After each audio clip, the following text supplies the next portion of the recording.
salaamaaleykum mbokki Sénégal mbokki téléspectateurs yi nuyu na leen bu baax ziar leen di leen tatagal di leen jox seen wàccuwaay mbokki éleveurs yi ñu ngi leen di nuyu kenn ku ci nekk fa nga nekk ak ci loo mën a nekk rek ñu ngi la fay fekk di leen nuyu di la jox sa wàccuwaay ba mu mot sëkk mbokk yi xarit yi tey ñu ngi nag fii nga xamante ne si moo di Thiès kaay benn dëkk ñaari gaar ñu ngi ci xolu Kayoor tey nag ñu fas yéenee nag rencontré ñi nga xamante ni mooy l'ensemble des présidents d'association du Sénégal fan la ñuy daje nag kër le champion le numéro 1 jëmm joo xamante ni il a marqué à jamais son empreinte dans l'élevage du Sénégal un des précurseurs de la race Ladoum au Sénégal mbokk yi xarit yi ñu ngi kër góor gi Chimère Diaw ñu àndandoo ak moom àndandoo ak président association yi daal di waxtaan diisoo sottante xalaat lépp ci lan ci rek loo xamante ni day yokk élevage bu Sénégal ful ko jëmale ko kanam kon nag mbokk yi tungu ne du teew ñuy nataal damay àndandoo ak yéen téléspectateurs yi yéen éleveurs yi ñu dugg kër Chimère Diaw daal di rencontré nag li nga xamante ne moom mooy président d'association yi déglu leen xool ana lan ban plus la ñu dajale fas ko yéene apporter élevage bu Sénégal ngeen mu mën a sekki ay jéego jëm ca kanam léegi la mbokk yi. voilà le champion. ñu choisir sa kër góor gi Chimère Diaw lan la def ci yow. Alhamdoulilah, j'en aurais jamais assez et c'est très insuffisant pour moi. Parce que moi, dans mon sang, c'est l'élevage. J'aime l'élevage. Bon, vraiment, bis bu toll nii ngeen ñëw choisir ma man ñëw fii je ne peux que vraiment vous recevoir. Parce que tey jii c'est le rendez-vous du savoir, de la concertation, du donner et pour le meilleur même de l'élevage. mu ngi noonu mbokki téléspectateurs yi loo ko déggandoo le champion Chimère Diaw qui n'est plus à présenter dans l'élevage du Sénégal de par son engagement sa détermination son savoir-faire sa forte personnalité mbokk yeeg xarit yi bu ci kanamee tuuti di ngeen xam ana lan moo dajale tey président d'association yi fii ci Thiès kaay benn dëkk ñaari gaar waaye fii ci kër Chimère Diaw le gardien du temple comme on a l'habitude de le dire fièrement c'est tout de suite. Alhamdulillah rabbil alamin. Salaamaaleykum coach. waaleykum salaam. salaamaaleykum wa rahmatullah. daal maa ngi lay nuyu bu baax di la ziar di am mbégte nag tey ci daje bi nga xamante ne tey moom la ñu daje président Chimère Diaw une petite présentation nga wax ñu tey lan la ñu fas yéenee waxtaanee fii ci biir Thiès avec les présidents d'association du Sénégal. li ñu fas yéenee waxtaanee moom mooy tey jii ñun ñëpp kenn ku nekk ci xelam ak xalaatam te kenn ëppalewu ko ak tam sa morom. kenn ëppaloo tam sa tam gis-gis li ñuy bëgg tey jii moom mooy nu ñuy jéem a booster waat encore l'élevage te di jëkk féliciter tam ñi ñu ci fekk di fédération yi ñu ci fekk mu nekk FENASCO di RENADES ak ñeneen ñi nga xamee ne xëy na sax ñoo ngi bëgg a juddu te yëguñu leen waaye tamit yooyu yëpp noonu nekk ñoo xamante ni dañoo escorter élevage tey nag ñu bëgg a ñëw toog ñu amaat beneen forme de collaboration beneen forme tamit liggéey bu ñu bëgg a yëkkatam ci élevage bu wutee ak tam ñoom li ñuy liggéey yëpp noonu parce que li ñuy liggéey noonu ñoom dañu cee doy ñun ba pare dañ ñu fa taxawal tam ba noppi moo tax tam ci loolu ñun xëccoowuñ ci ak ñoom dara buuxantewuñ ci ak ñoom dara wutuñu ci ñoom dara lu dul di leen ci dolli di leen jàppale tey nag yàlla moo tudd lii c'est très émotif les paroles vraiment restent difficile à sortir dans le cœur parce que c'est une émotion c'est un rendez-vous du savoir et du donner parce que dañu ni waaye comme disait l'autre dans la vie des nations et des peuples il y a des moments qui semblent déterminer une part décisive de leur destin ou qui en tout cas s'inscrivent en lettres capitales dans les registres de l'histoire loolu tey jii moo ñu dajale tey jii nii fii quelle est cette histoire là moom mooy les présidents d'association venus de toutes les régions du Sénégal dañuy ñëw di waxtaan pour nekk la ñuy jéem a dolli jàppale ñi nga xamee ni sonn na ñoo ngi taxaw ci terrain bi te loolu lépp noonu c'est l'élevage en général et pour le bien-être de l'élevage nii moo ñu dajale tey jii nii ñuy mën a nag toog nag pour waxtaan suñu biir dollante xel loolu képp kese la du leneen. jërëjëf mbokki téléspectateurs yi yéen a ko déggandoo defe naa ne introduction bi leer na nañ fi mu ne nii mën naa ne que le débat est campé dans un petit instant incha allahu rabbi dinañ nag xuus ci li nga xamante ne moom mooy échange bi maanaam waxtaan bi léegi lay doon président bu ci nekk dina présenté wu wax fa nga xamante ni fa la jóge ci Sénégal bu ko defee nag mbokk yi ak xarit yi ñu daal di doxal ndax nag benn objectif rek la ñu am muy le bien-être de l'élevage. Sénégal teranga la daaru Sénégal teranga ji ne buñ koy fobeete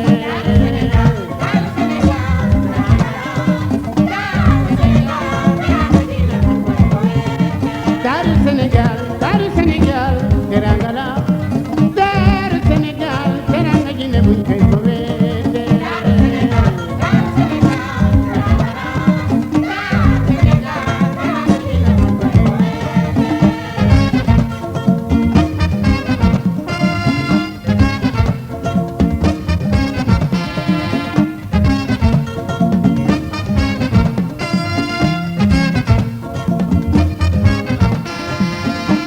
ñooy borom suñu teranga buñ ko fowee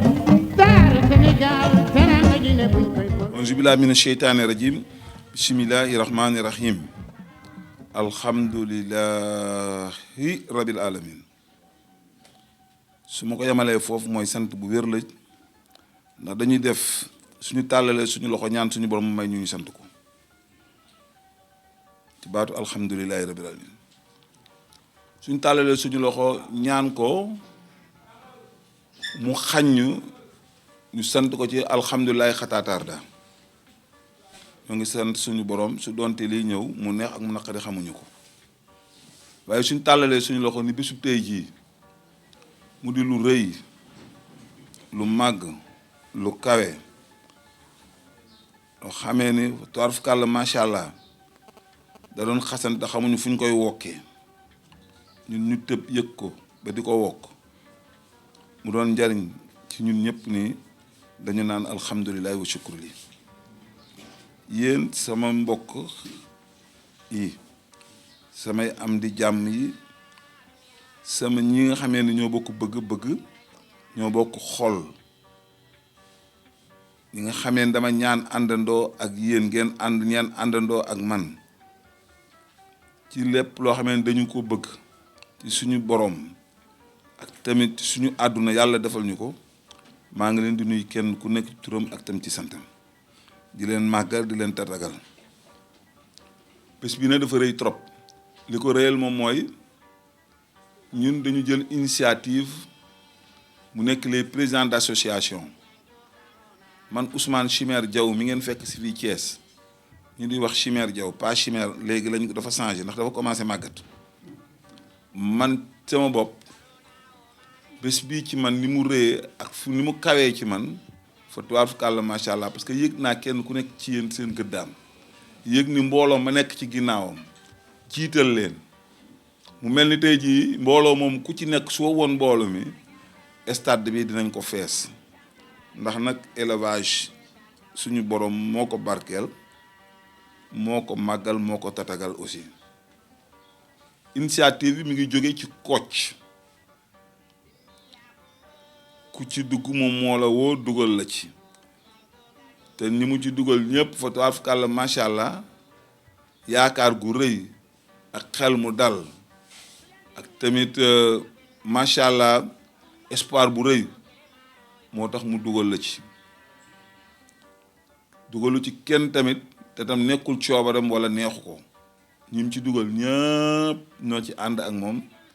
ñi mu ci dugal ñëpp neex na leen ci dugg bi xamante wuñu ñun ñi kenn ci ñun waaye nag ci nu mu gën gaawe ci ni ñuy waxee ci suñuy réseau yi ak tam di ciy waxtaan ñu xamante nag nam ma gisante yàlla suñu borom nam ko bésub tey ci fii ci ñun fi ñu dajee ñun ñi président d'association yi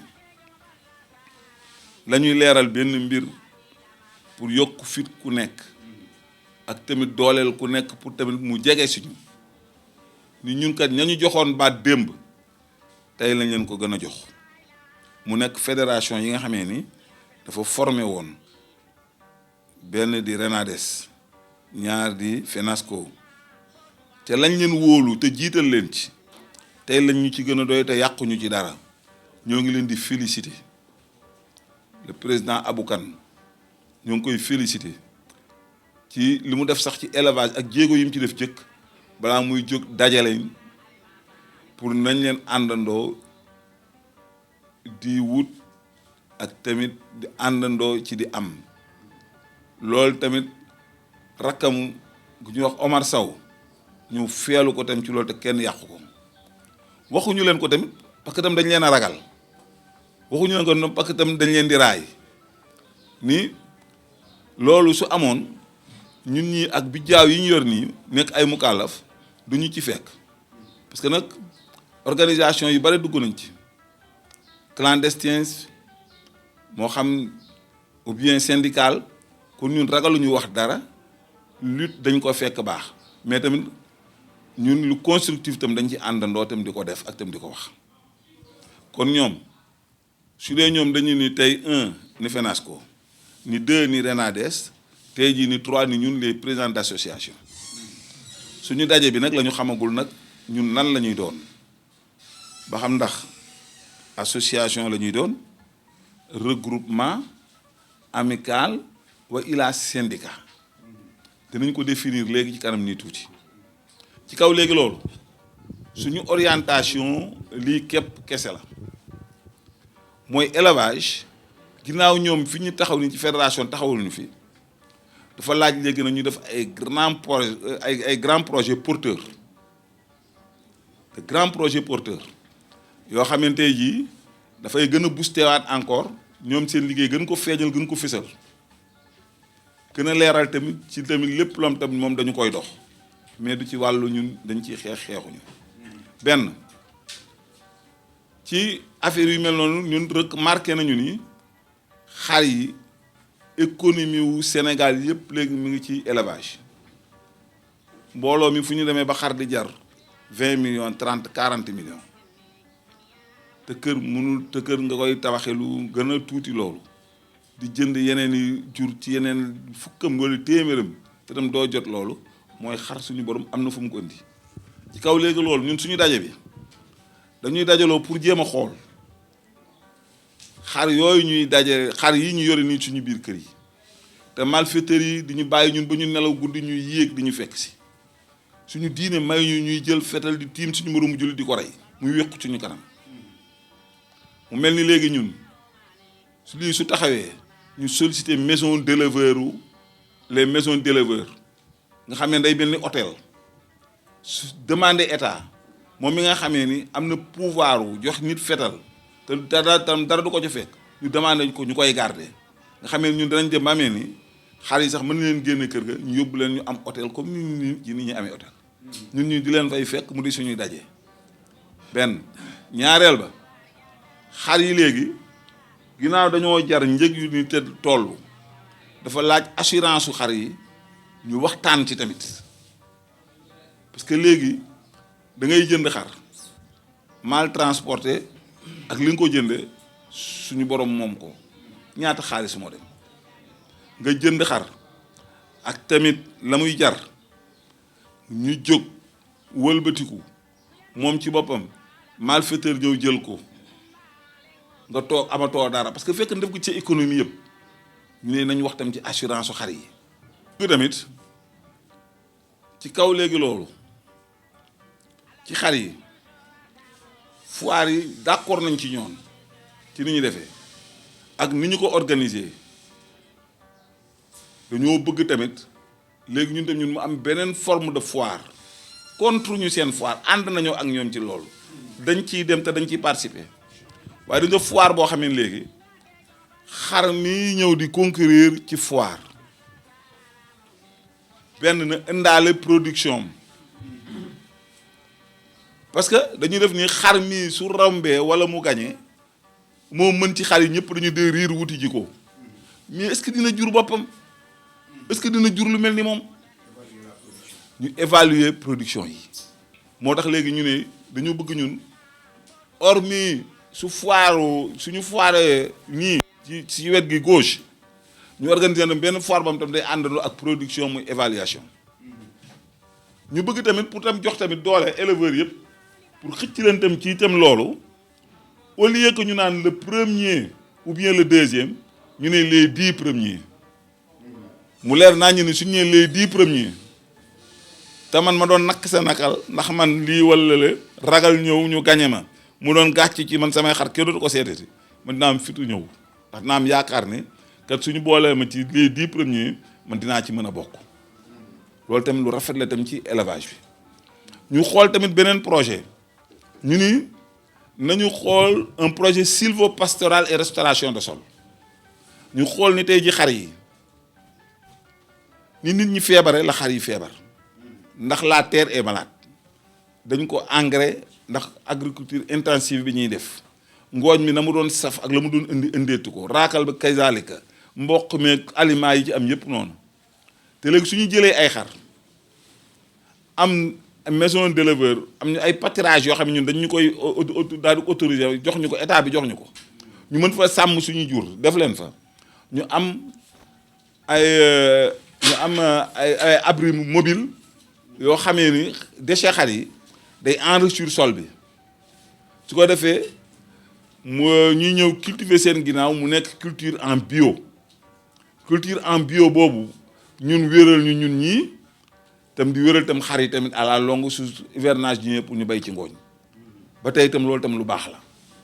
loolu doyul militaires yi mënuñu leen bàyyi mënuñu ñoo bàyyi ndax tamit bon yanukatu xëddeen lañu ñun ñëpp kon dañuy war di yëgante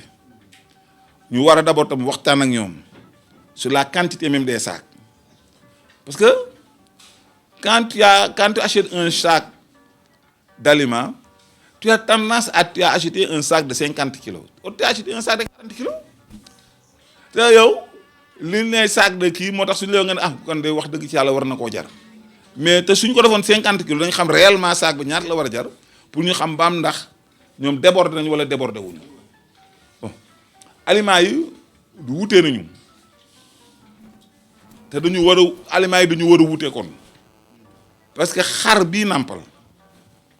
bokkul ak xar bi ngay alimenter en bouche pour tabaski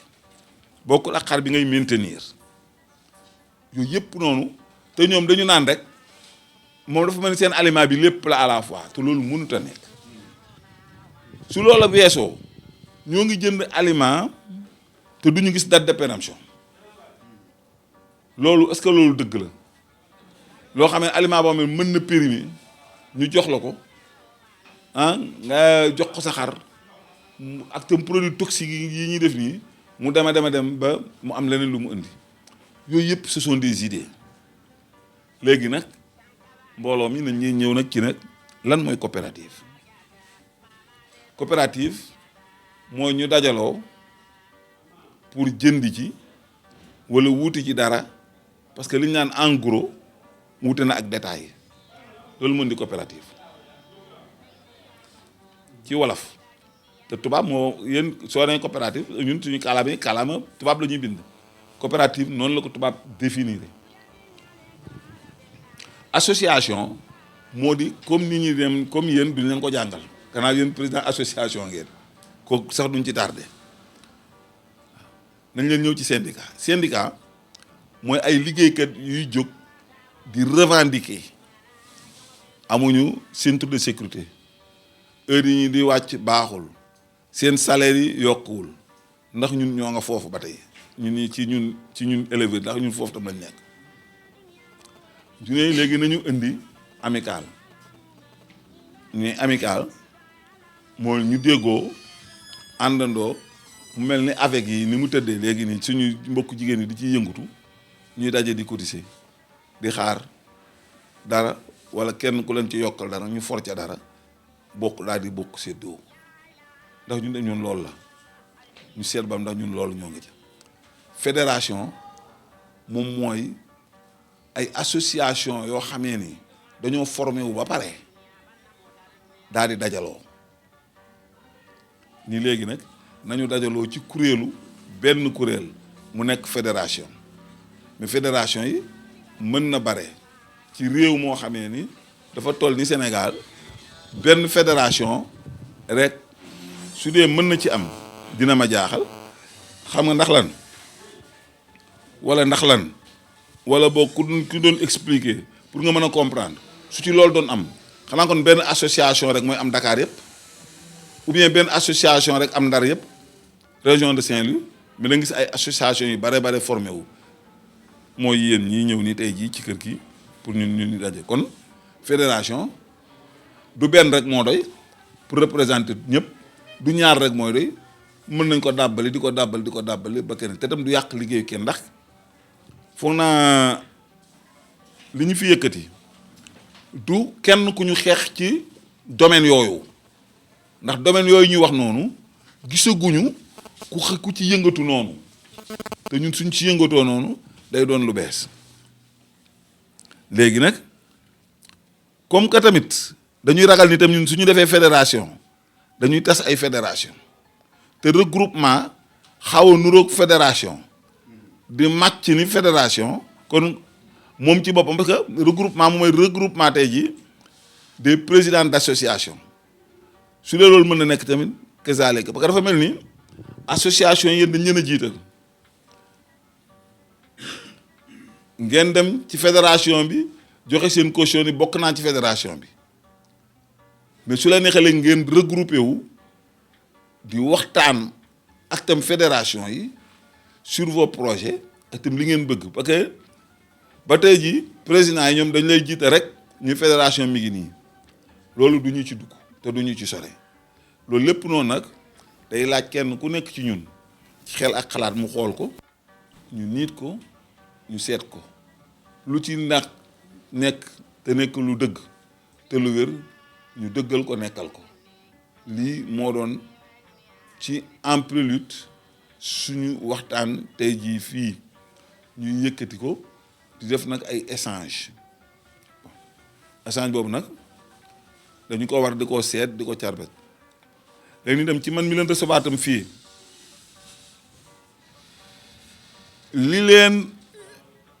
li ngeen dugal ci jàppale bi man loolu laa dugal man tamit ci tamit daje bi mën na am weccit am ci su ci amulee lu tuuti moom moo lu tuuti lu ci des kooku moom amul solo mais su dee lu tane dinaa leen ko su ma paree dinaa leen wax ni lii la pare su daje bi pare su dee lu ñuy def ci kees ñu def ko ci kees su dee loo xamee nag moom ci boppam su dee loo xamee tam dañu koy dem tamit bàyyi ko noonu ñu bàyyi ko noonu waaye soo gisee ma wax leen loolu waxee nañ leen léegi noonu moom mooy dama leen bëgg a wan ni leen ni kenn ku nekk mën na recevoir li ma recevoir tey jii que tey jii benn fort rek moo am nag mooy li ñu prévoir moom ci kaw moom macha allah waaw mais nag suñu borom yàlla nit ak bëgg-bëggam yàlla ak dogalam maa ngi leen di sant yéen ñëpp kenn ku nekk ci turam ak santam gudd naa waaye wax dëgg ci yàlla dama ne woon man ma waxtaan ak yéen pour ngeen xam ñun nag man boog man consultant lañ ma jël duma président d'association mooy rek ku leen di conseiller di leen naan teg leen nii nañu xalaati nii mais mbir mi objectivement yéen la c'est à vous de postuler sur les postes yéenay postuler ci postes yi. tout daal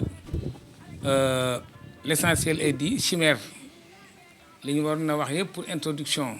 moom mi ñu recevoir vraiment wax na ko li may teg rek man en tant que sage man tam mooy remercier ko rek moom ci réception bi mu ñu defal vraiment ku gis lii tey ak li mu fi dépensé ci xaalis wax dëgg yàlla ëpp na xëy na nag la mu doon séntu ca mbooloo dajewu fi parce que ñun ñëpp xam nañ li tax parce que képp koo xam ne ñëw itam yónnee nga wax li la dog li nga xam ne moo la teree ñëw. te amaan loolu moo ñu daje fii tey ba loolu bu ñu ko boole ñu ñëpp mu nekk lu am doole loo xam te ne bii fu waay nekk ci Sénégal lépp looy mën a yëngu ci wàllum élevage nga mën si yëg si sa bopp loolu moo ñu tax a boole fii tey ndax bu kenn demee sa tëggul bopp amaan la nga bëgg doo ko def waaye te ñu ñëpp bu ñu àndee nekk benn lu ñu yóotu danañ ko jot ku ñu seet dañu wuyu loolu moo ci am solo loolu waral nag tey amaana xëy ci loolu ci koc yàlla ci koc la ko jaarale mu mun ko xalaat ba mun ñu dajee fii ñu ñëpp tey di ko ci sant macha allah de passage. man maa ngi tudd nag Assane Gueye di président wu association des éleveurs par passion ndax tey man nañ fa daje ñii tey ñun ñii kenn ku ne am foo jógee man association bi ma jiite daanaka noonu la ñu daje la woon donc moo tax daje bi ñu daje. man nag maay ki daan wax naan ca départ ba gars yi nañ leen def ndànk-ndànk rek tey man yàgg naa wax loolu ca départ ba lu ma si jublu woon rek mooy ñu bañoon a yàkkamti ci yooyu jamono rek parce que mbir bu fekkente ni dañ ko sumb am lu ñu bëgg te xamaguñ exactement aperçu amaguñ si lu leer a leer bu ñu tëbee sos dara ca boobu yooyu jamono rek mën nañoo dem ba ca biir ñu delluwaat ginnaaw foofu rek laa doon waxee mais amul lenn loo xamante ni bii wàññi naa ko ci wala am naa yéene wàññi ko ci ndax xam naa ne élevage moo ñor ñi nga xamante ne bii ñoo ko sos ñoo indi xalaat bi donc yéene boobu rek laa amoon moo tax ma doon wax naan nañu tey rek def ndànk-ndànk te aussi boobaak léegi am na ab diir waxtaan nañ fi lu ne waxtaane nañ ko fi ba tax na tey jii yaakaar naa ni xëy na lu bëri xëy sax leer na wala boog bu ñu xamagul exactement aussi fañ jëm lu ci bëri aussi maanaam yoon wi daal xàllu na waaw kon maa ngi koy rafetlu bu baax a baax di bañ a sori ci waxtaan bi rek ma gàttal xam nga li fi suma frère junju ñu joxe seen xalaat waaye mais lu mën a am daal lépp loo xamante ni bi mbooloo mi nas nañ ko fi rek man pare naa pour ànd si maa ñi nga xamante ni bi ñoom laa jiite kon maa ngi yemee léegi waxtaan bi foofu di nuyu ñëpp di nuyu ñëpp. bisimilah asalaamaaleykum wa rahmatullah waaw man xam naa damay commencer par présenter wu rek maa ngi tudd Moussa Wade jógee Léona dans la commune de Louga wala Léona commune bokk jiite fa benn association bu ñuy wax AMR association des éleveurs de moutons de race de Léona ànd ak sama vice-président aussi waaw parce que comme maa doon ñëw man donc ak sama oto itam mu wéttali waale ma teewe waale ko itam parce que ëllëg mën naa moom mooy ñëw xëy na muy monsieur Ali Ndaw moom ñoo bokk jóge foofu ci association c'est vrai que man Saint-Louis laa nekk bokk ci ASPEM d'ailleurs sànq bi may ñëw ba Tivaouane l'ancien président de ASPEM mi ngi ci groupe bi muy Serigne Thiam woo na ma di ma wax ay contretemps yu ma am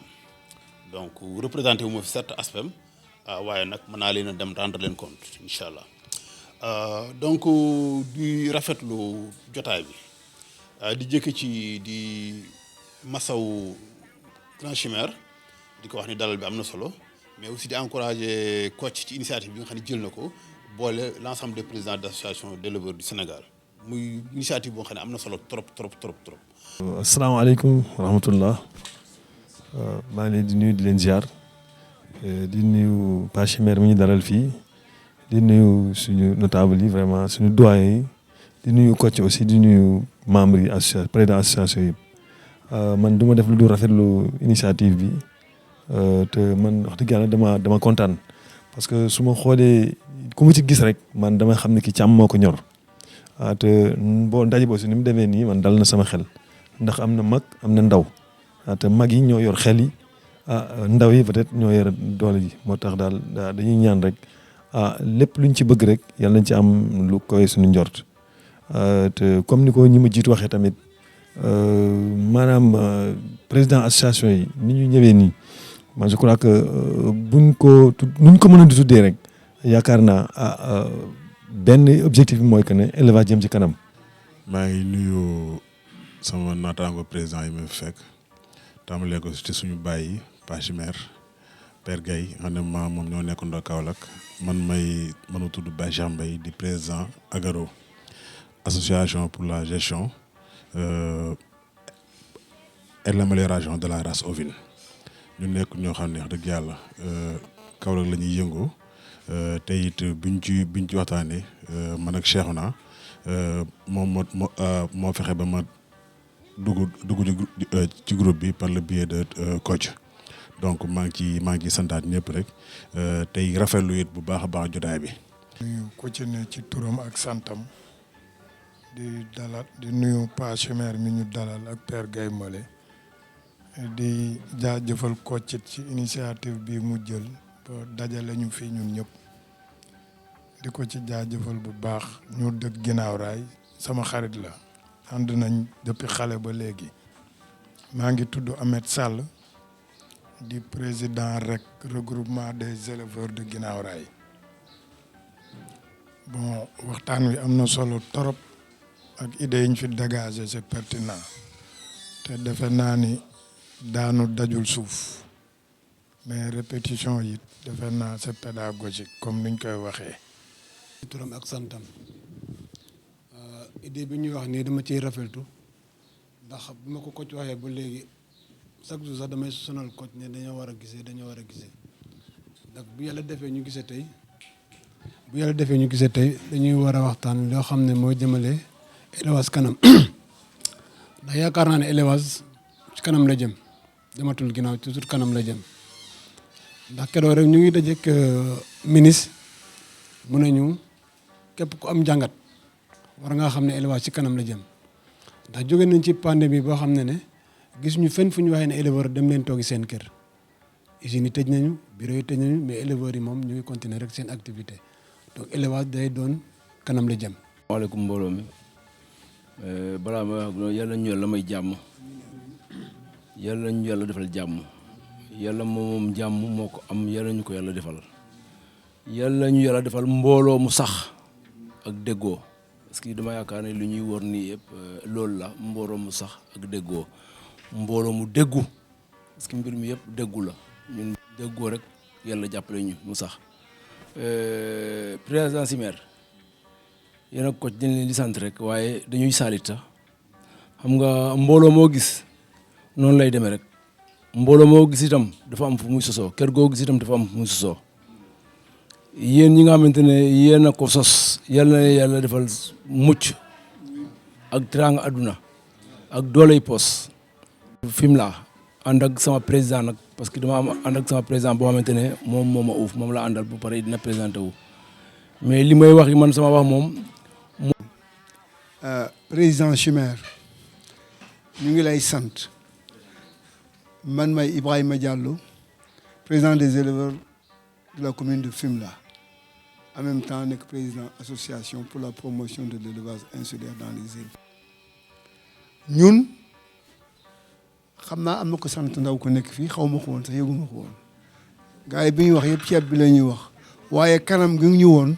ak ni ngi ñu accueillir te ñun ñu bokk si lu bari dem fu bari bariwul fu ñu koy gis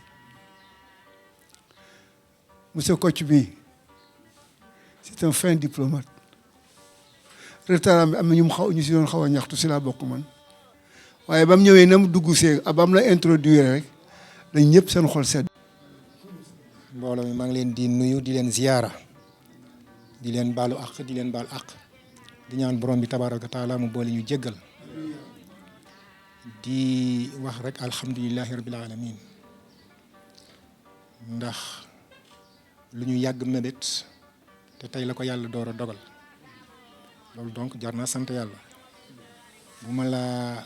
yeggale sama wax damay jëkk gërëm sant ki nga xam ne moo ñu dalal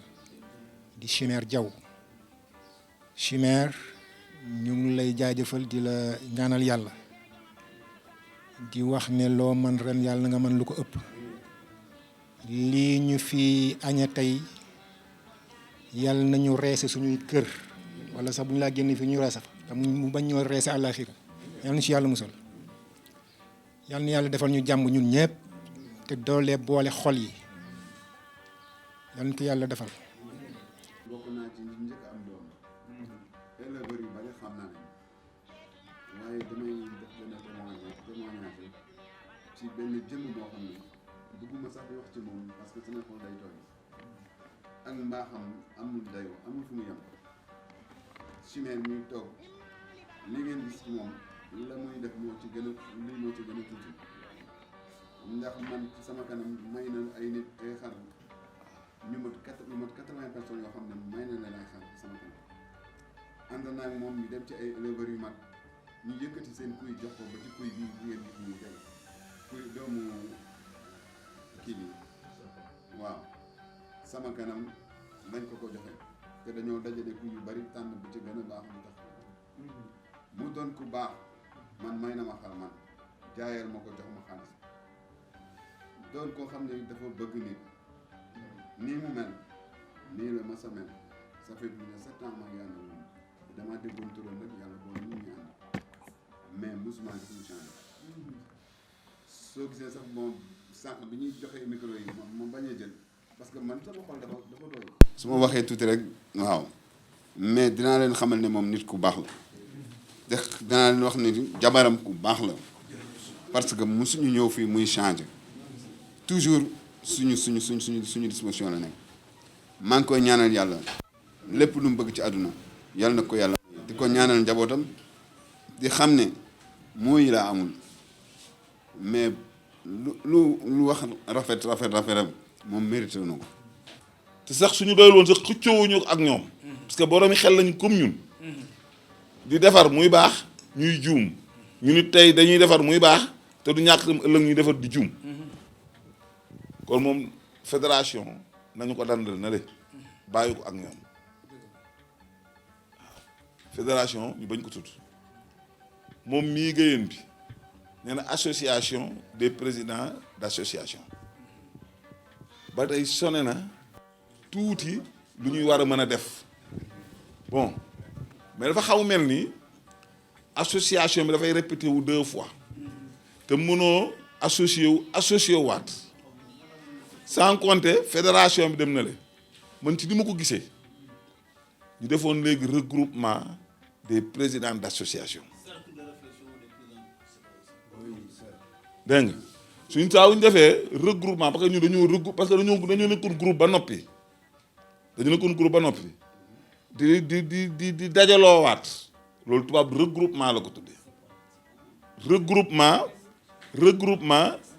dégg nga des présidents d'association bon xam nga soo nee cercle aussi ba tey cercle maanaam day am ñuy dugg ci cercle bi ak ñu dul dugg ci cercle te ñu dañoo viser ñëpp cercle foo fekk cercle am na ñoo xamee ni dañaa vous êtes un cercle mais ñun su ñu defee benn affaire ba mu regroupement moom mooy ñu daal ñu dañoo regroupé wu rek bon ci man ni ma ko gisee boobu parce que loolu moo xaw a gën a méngoo ak ñun li ñuy def te ba pare regroupement dafa am tuuti vocation wu fédération dafa mel ni rek caméléon su defee nii bu dugg bu vert day vert mu def ni dugg fu bleu day bleu ah mais su dee cercle day fermé wu le cercle le cercle est fermé xoolal wala le cercle est fermé kon léegi regroupement bi moom mooy mbir mi bon léegi nag moom ci li ma xam ci xar def ci yàlla may ma ci ndam ci ndogalam moom laay def tam ci yéen ñi ngeen di gis nii xam nga ci nan man benn mbir dafa ma su ngeen bëggee yëg ma dëggantaan ma liggéey dëggantaan ngeen sentir ko dëggantaan man damay doon lépp te dem du ma nekk dara damay nekk un facilitateur xamee ni soo nekkee facilitateur yow kii su amee problème di nga mën a dugg ci moom wax ak moom ni ko lii la parce que yow da nga ko yombalal.